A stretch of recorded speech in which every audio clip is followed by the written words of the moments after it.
Marvin Gaye there on 1968. I heard it through the grapevine. Before we play the first track from the album of the week, which did Whiskey's Katie Mellower and Kevin, we'll chat with their guests. First of all, the chair of Stow Civic Society is Nigel Surman. Good evening, Nigel. Welcome to SGU. Thank you for coming. Good evening, Paul. Thank you very much for inviting us to come over and put a proposition to you, the Stow Pop-Up Museum. I think you wanted me to tell you exactly the Stow District Civic Society is. Yeah. And what they do. Well, that does get asked to me on quite a number of occasions. Not many people really know what a civic society is, but you tend to find that there's a civic society or a historical society as an alternative in many towns and villages, certainly in villages. We promote the awareness of Stow as best as we can by lectures, etc., and we have publications. But it's the heritage, and really get involved with some of the planning applications, that sort of thing, and just putting weight behind preserving Stow and welcoming new people into the community. Hence the museum. What's the museum? I mean, I've been with. I came about 10, 11 years ago to Stow. And I saw it as an opportunity to get to know people, as I hope many people joining neighbours do. And for my sins, I know it's my second year as the chairman, so I've gone through the ranks fairly quickly, I feel. Also with you, Simon Clarke, co-owner of Christopher Clarke's Antiques family business. Good evening, Paul. Yes. Good evening. Once again, thank you for coming tonight. Thank you for inviting us. It's lovely to be here. Yes, I'm one of the co-owners of Christopher Clarke Antiques with my brother Sean. That's a business that was set up by my father and mother, who moved to Stow in 1961. And after my father passed away, my brother and I took over the family business, and we've been running it since 1998. We've sort of changed the direction a little bit. We now specialise in campaign furniture, which is quite interesting. We're probably the only dealers in the world who specifically sell that. There's some who sell a little, but we're probably the only ones who just do that. So that's really good. Okie dokie. We're talking labour, and so it's one of the things that any museum needs is antiques to go in the museum, because you're looking for people to donate on side as well. That's right. We're looking for people who will loan us things for our pop-up museum, and if they'd like to donate things later, if we can get a museum set up, that would be wonderful. Okay, we're going to be talking more about that later in the show, but right now, album of the week, the first track from Katie Mellower's Katie Van, and this is Nigel Surman, the chair of Stow Civic Society, regarding this pop-up museum for Stow. First of all, Nigel, it's in August, isn't it? Let's get where and when first. Yeah, right. Let's get all the information out there. You did ask people to have a pen and pencil handy, so I hope they've still got it there. Yeah, thank you very much. So we're giving it a title: Wool, War and Wonders. It's the story of Stow and the district, basically. It's Saturday the 20th of August, and it's in St Ed's Hall, which is in Stow Square, where the plan is to have it open between the hours of 10 in the morning up till 7 in the evening, and we'll have refreshments available.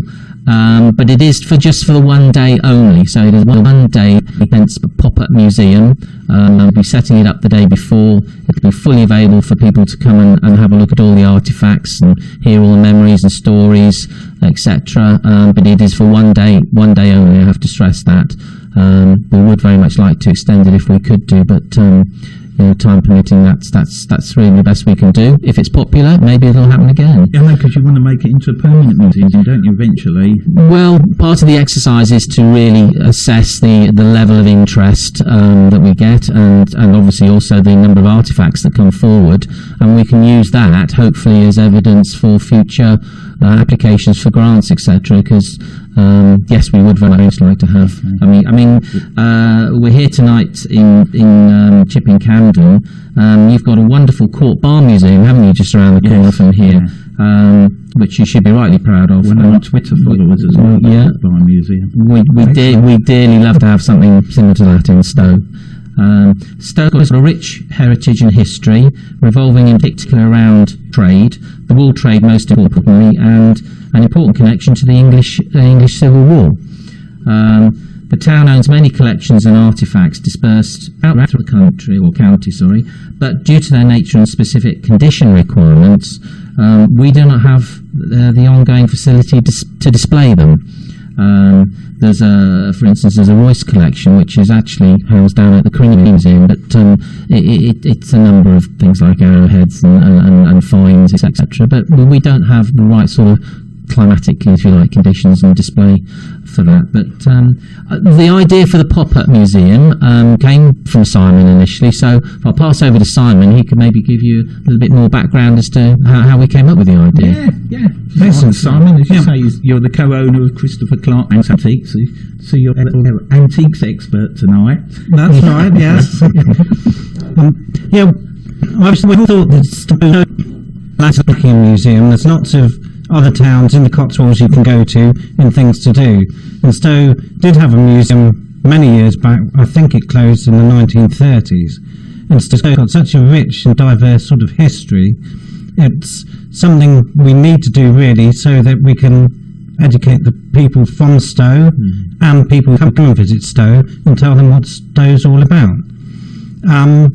And I've been thinking this for years, and in fact we're lucky enough now it is actually in our neighbourhood plan which is being developed, so that's something seen as something that would be good for the town.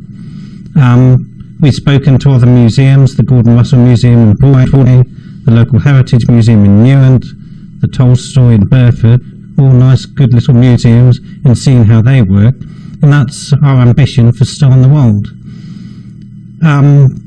How you go about it is another thing, and really my thoughts were I'd been doing some work on a Facebook page for Stow on the Wold, sort of on the history side with old postcards and photographs, and that sort of proved how popular local history is. It started in July 2014, and within a week it had 50 people, 3 weeks 300, and now I think it's 1160. So that's people sharing their memories and histories of Stow, local postcards, they're getting to talk to each other. People who moved to Australia 50 years ago are talking to old school friends. That obviously shows that a museum is wanted. I think so, yeah. Gives you confidence to It's an evidence gathering exercise as well, Paul, because if we can show this, it will help us considerably if we're looking for funding for after this event to move forward. But we do want people to come forward with artefacts wherever possible, but they don't, as you originally alluded to, they don't necessarily have to be antiques. Okay. We're looking for any sort of item or article that maybe has got a story to tell. I've been harking on at Simon now for quite a while because you see a lot of these wonderful postcard collections which we are so very fortunate to have, but I'm always saying to him, have we got any pictures of the snow or the ski slope in Stow? And there used to be a slope with a generator there so that people could there was actual ski lift, but when you look at all these old pictures, you don't see many in the snow, do you? You don't see many of that sort of season, and maybe there are people out there that have maybe got some of these pictures. Maybe they went skiing in Stow many years ago. Found a Stow. We'll talk about this more. Yeah. After the break for some music. Right, we'll come back and talk more. And Simon Clarke. Nigel, tell me, have you got many items already for this museum? For the pop-up, yes. Well, we already do have. We're very, very fortunate that the town of Stow has been bequeathed the Crawford Christie collection, which we as a society, as a project a few years ago, updated some museum cabinets, or shall I say, some small cabinets in the entrance as you go to the library. But it's totally inadequate for everything that we've got. But yes, we already have a number of items, and I'll pass you over to Simon again. He could go through one or two. Do excuse him, he's got some hay fever this evening. He's battling on, but anyway, Simon, what have we got already? Well, the Crawford Christie collection, as you mentioned, is a wonderful collection of arms, armour and old paintings based around the Civil War period. So we've got that, which is a great starting point for this project. And we're also looking at other things which can be anything as mundane as a 1960s milk bottle from a local dairy to the church silver, which possibly we might be able to buy, And also something that's quite exciting is a gentleman who collects Archer's on-the-wall clocks. And this was a clock dealer who moved to Stow just around 1700, and his family were making clocks right through to 1800, and they were probably one of the better known and highly respected clockmakers making provincial clocks in that period. So to get the collecting his clocks into the museum, the pop-up museum rather, is a real bonus. How many clocks are there then? He's got several dozen, I think. He's recorded over 150 clocks by this clockmaking family. So they were quite prolific. He's got several, plus he's got an interesting clock by another maker called George Bateman, also stolen the world. So I'm looking forward to seeing those. We've got quite a collection for this, probably. And several other things as well. We've got Civil War muskets and cannonballs. We've got some memorabilia to do with the brewery that was in Stow-on-the-Wold at one time. Nigel's bought a trade token, which is very interesting. I also have one, so those will be on display. Actually, Paul. I mean, it's very, very, very small, but they obviously need to try and encourage trade. This particular one dates back to 1670. Thomas Brosgrove, who was an apothecary in Stow, and I think, Simon, you've got another one. The one I have is Thomas Gibbs, who was a mercer, and that one is dated 1658.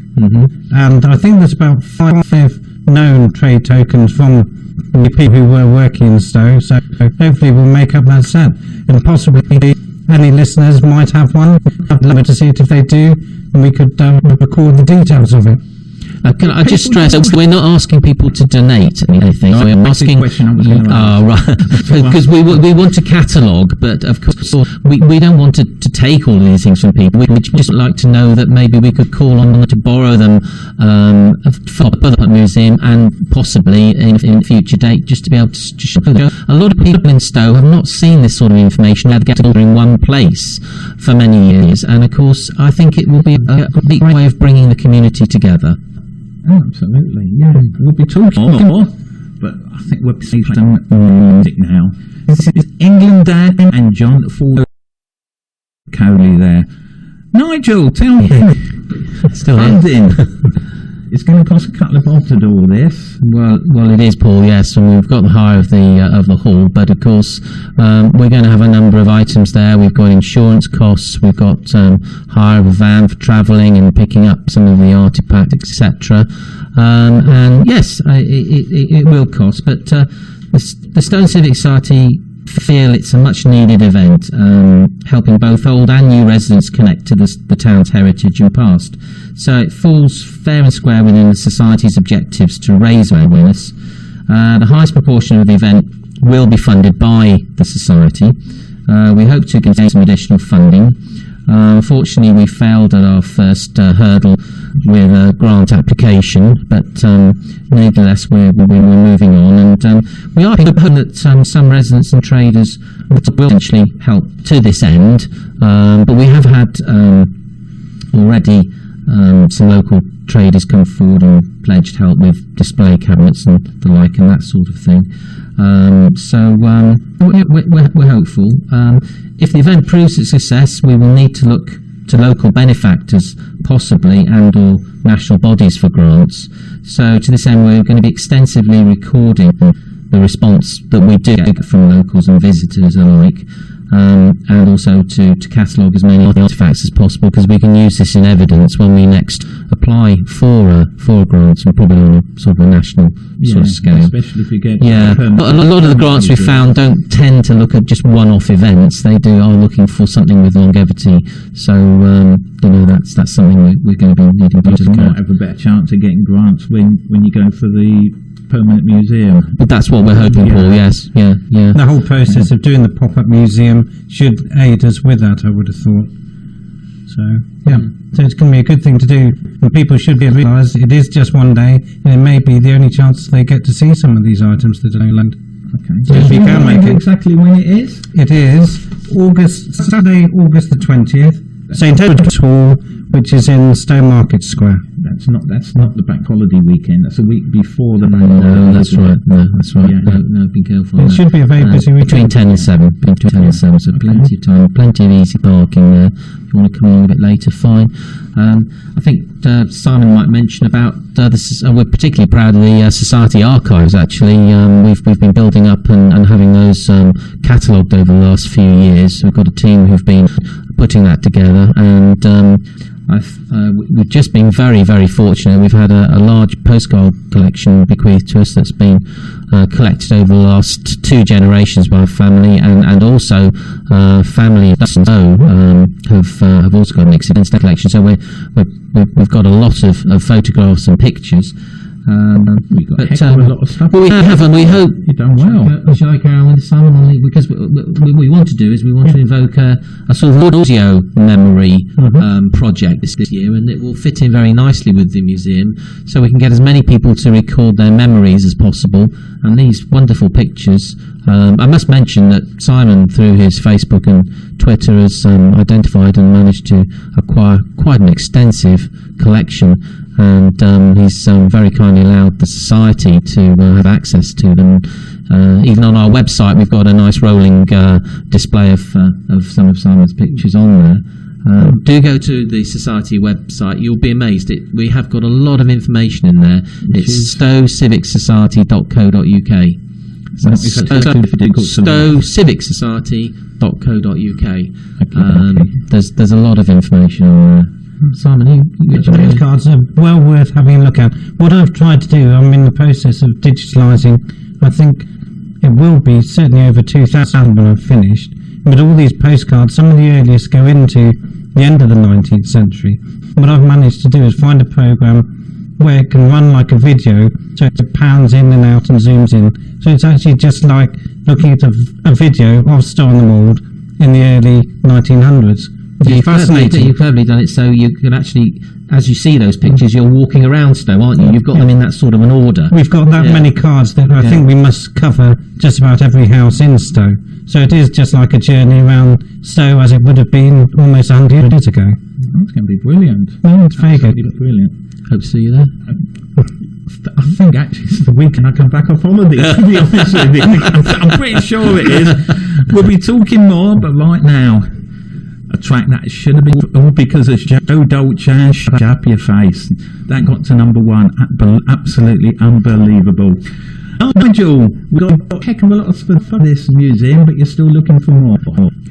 Oh yes. Even if we can't get it all in on the day, we want to get as much as.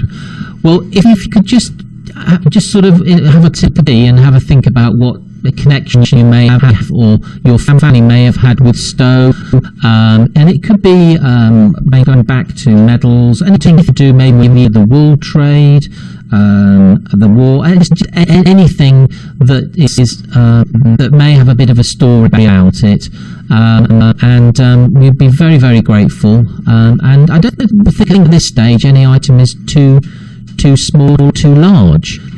So we don't have a limitation on that. I don't think many people are going to come forth with an old plough or something like that. But anything like that, or old shearing equipment, or anything to do with something along those lines. Might turn up. Absolutely, yeah. Special to anyone Stow in the world. And connected with Stow. The important thing is it has to have that connection with Stow, either made in Stow or belonging to someone who's living in Stow. And we're trying to sort of cut off really, I guess, World War II, but there's some interesting things. I've been speaking to people about. There were a group of potters in around Stow in the 1960s. I think that's part of history, so that might be interesting.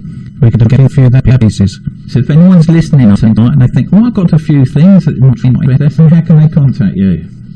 Well, Paul, I mentioned our website earlier, stowcivicsociety.co.uk. There'll be a link in there, or you can send an email through. It will get through to us, and there'll be more information on the site.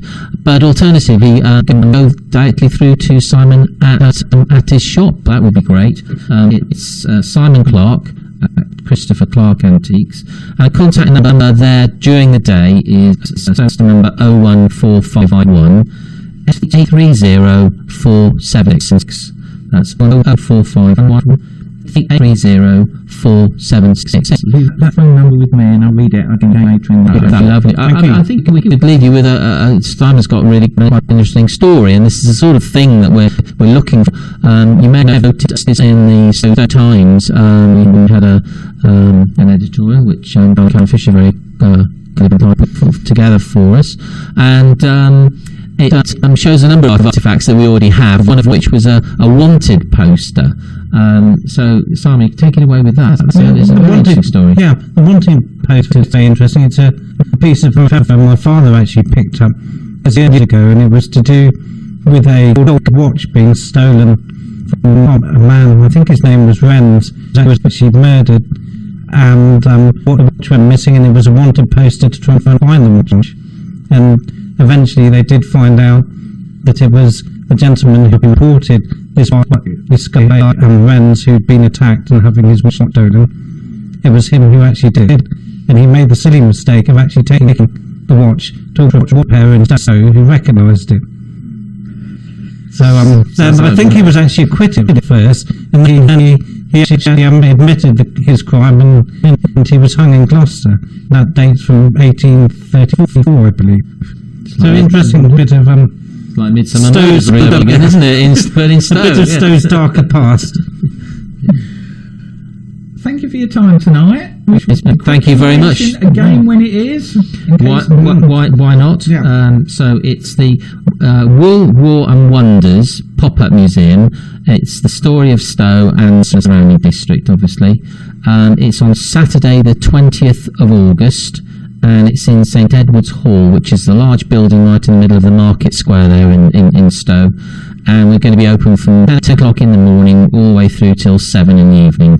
And we'll have some refreshments available as well. Make a success of it. Let's hope we do. And then hopefully you'll get a full-time museum. That would be lovely, wouldn't it? Yeah, well, thank you very much, Paul. And all of your listeners are more than welcome to come along on the day, even if just to come and visit, even if they don't have any artefacts. Is it free admission, or is there a charge for admission? No, we've decided at the beginning we will keep it free, but we will be rattling the bucket. So if anyone would like to make a donation as they leave, then that would be wonderful. Well, no chugging, no chugging, no. No, I know what. And one interesting thing I could mention, if I may, is I'm also working on another project which is connected with this, with the digital photographs. Is I'm preparing a charity calendar for wonderful local charity, Kate's Home Nursing, which hopefully will be in print and available to buy that day. And that'll have some great pictures of Stow in the Wold from the last 100 years or so. That's brilliant. In fact, we had representative from Kate's Home Nursing here on the Laid Back Music Show. It's going to be around about last August, September time. So it's nice to hear that's going well as well.